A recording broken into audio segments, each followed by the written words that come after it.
Hi friends, welcome back to my channel. நான் உங்கள் Tamil from Tamil Mahesh walks. இன்றைக்கி நம்ம சூப்பரான ஒரு ஈவினிங் ஸ்நாக்ஸ் ரெசிபி தான் பார்க்க போகிறோம். பேன் கேக் வீட்டிலேயே எப்படி செய்யுதுன்னு பார்க்கலாம். ஒரு மிக்சிங் பவுல் எடுத்து அதில் 2 எக்கு உடச்சி ஊற்றிக்கலாம். ஊற்றிட்டு நல்லா பீட் பண்ணிக்கலாம். நான் வந்துட்டு பீட்டர் யூஸ் பண்ணலை, கையிலே தான் பீட் பண்ணுறேன்.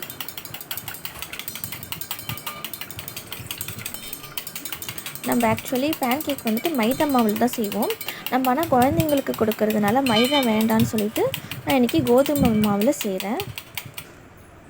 இந்த அளவுக்கு பீட் பண்ணி எடுத்துக்கலாம் முட்டையை. இப்போ இதில் ஒரு சன்னி வச்சுட்டு இது கூடவே 1 கப் கோதுமை மாவு,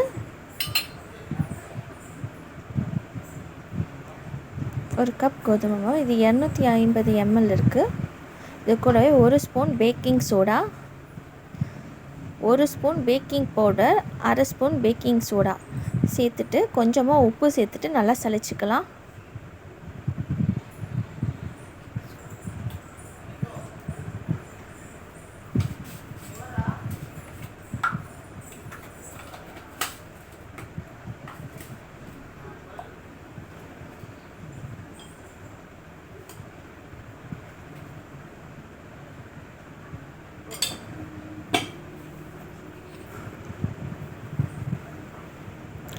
குழந்தைங்க ஸ்கூல் முடிச்சுட்டு வீட்டுக்கு வரும்போது கொஞ்சம் வித்தியாசமான ஸ்நாக்ஸ் வேணும்னு எதிர்பார்ப்பாங்க.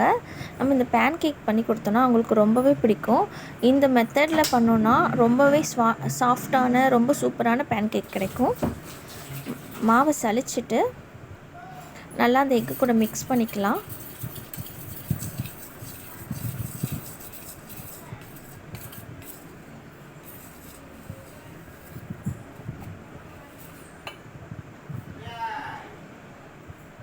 இப்போ இது கூடவே நான் 4 ஸ்பூனுக்கு நாட்டு சக்கரை எடுத்து வச்சுருக்கேன், அதை ஆட் பண்ணிக்கலாம். நீங்கள் வெல்லம், சுகர் எது வேணாலும் ஆட் பண்ணிக்கலாம். நான் வந்துட்டு மித்துக்கு இன்னும் சுகர்லாம் கொடுக்க ஆரம்பிக்கல, அதனால் நாட்டு சக்கரை யூஸ் பண்ணிக்கிறேன். இப்போ இது கூடவே 2 டேபிள் ஸ்பூன் அளவுக்கு, அதாவது அந்த சின்ன டம்ளர் அளவுக்கு பால் வந்து கொஞ்சம் கொஞ்சமாக ஊற்றி ஆட் பண்ணிக்கலாம். மொத்தமாக பால் முன்னாடியே ஊற்றிட்டோன்னா ரொம்ப தண்ணி ஆகிடும். ஸோ அதனால் எந்த அளவுக்கு நம்மளுக்கு வேணுமோ அந்த அளவுக்கு கொஞ்சம் கொஞ்சமாக ஊற்றி ஒரு திக் பேட்டராக வர அளவுக்கு நம்ம மிக்ஸ் பண்ணிக்கலாம். காய்ச்சி ஆற வச்ச பால் தான் யூஸ் பண்ணுறேன். இந்த அளவுக்கு நல்லா கலந்து விடும்போது நல்லா ஃப்ளப்பியாக சாஃப்டாக வரும் கேக்கு.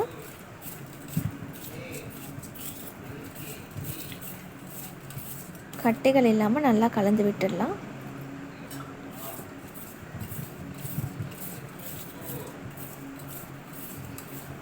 இது ஈவினிங் ஸ்நாக்காக மட்டும் இல்லை, மார்னிங் பிரேக்ஃபாஸ்ட்டாக கூட பசங்களுக்கு செஞ்சு கொடுக்கலாம். இந்த அளவுக்கு திக்கான கன்சிஸ்டன்சிக்கு நம்ம பேட்டர் ரெடி பண்ணிக்கணும்.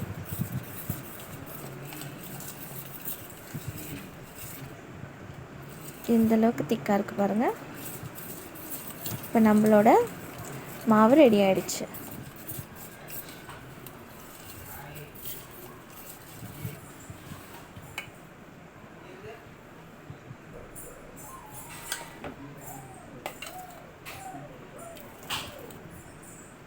மாவு இருக்கட்டும். இப்போ இது சுடுறதுக்காக ஒரு பேன் அடுப்பில் வச்சுக்கலாம். பேன் சூடானதும் பட்டர் போட்டுக்கலாம். 1 ஸ்பூன் பட்டர் ஆட் பண்ணிக்கலாம்.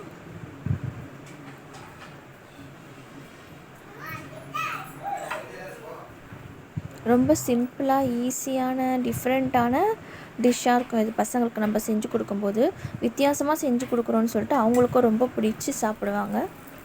கண்டிப்பாக நீங்கள் எல்லாருமே வீட்டில் ட்ரை பண்ணி பாருங்கள். 1 ஸ்பூன் பட்டர் போட்டுட்டு நல்லா தடவிட்டுக்கலாம். பட்டர் உருகட்டும்.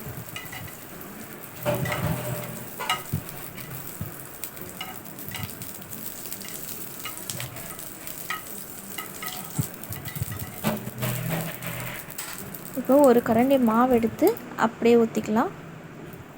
நான் 2 போட போகிறேன், நீங்கள் ஒன்றா கூட சுட்டுக்கலாம்.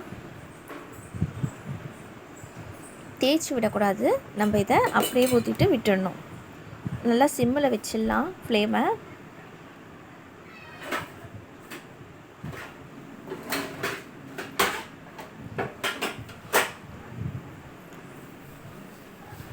நம்ம மூடி போட்டு வேக வைக்கணும். மூடி போட்டு வேக வைக்கும்போது தான் நல்லா ஃப்ளப்பியாக அது பொங்கி வரும்.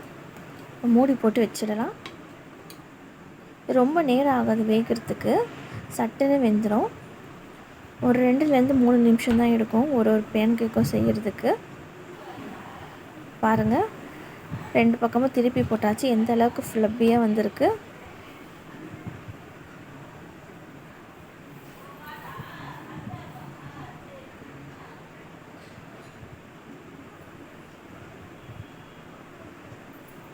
நம்ம மைதா மாவில் பண்ணும்போது கடைகளில் கிடைக்கிற டேஸ்ட் அப்படியே இருக்கும். நம்ம ஆனால் கோதுமை மாவில் செய்கிறதுனால மைதாவில் பண்ண டேஸ்ட் இருக்காது. ஆனால் இது வேறு மாதிரி டேஸ்ட்டாக நல்லாயிருக்கும். குழந்தைகளுக்கு ஒரு ஹெல்த்தியான, டேஸ்டியான, டிஃப்ரெண்ட்டான ஸ்நாக்காக அது இருக்கும். அவ்வளோதான். பாருங்கள், நம்மளோட பேன் கேக் எவ்வளோ சீக்கிரமாக ரெடி ஆகிடுச்சு.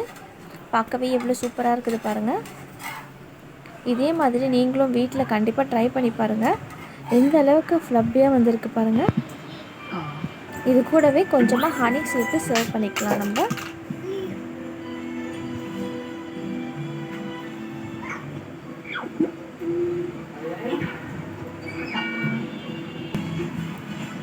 இப்போ பாருங்கள், நான் அதை பிரித்து காட்டுறேன். எந்த அளவுக்கு சாஃப்டாக வந்திருக்கு பாருங்கள் கேக்கு. எவ்வளோ சாஃப்டாக இருக்குது பாருங்கள். குழந்தைங்களுக்கு சாப்பிட்றதுக்கு ரொம்ப ரொம்ப பிடிக்கும் இந்த ஸ்நாக்ஸு. இந்த வீடியோ உங்களுக்கு பிடிச்சிருக்கோன்னு நம்புகிறேன். நம்ம சேனலை இப்போ தான் ஃபஸ்ட் டைம் பார்க்குறீங்கன்னா மறக்காமல் சேனலை சப்ஸ்கிரைப் பண்ணிக்கோங்க. இந்த வீடியோ உங்களுக்கு பிடிச்சிருந்ததுன்னா மறக்காமல் ஒரு லைக் பண்ணுங்கள். ரொம்ப பிடிச்சிருந்ததுன்னா ஃபேமிலி அண்ட் ஃப்ரெண்ட்ஸ் கூட ஷேர் பண்ணுங்கள். தொடர்ந்து நம்ம சேனலுக்கு சப்போர்ட் பண்ணுங்கள். இன்னொரு சூப்பரான வீடியோவில் பார்ப்போம். பாய்.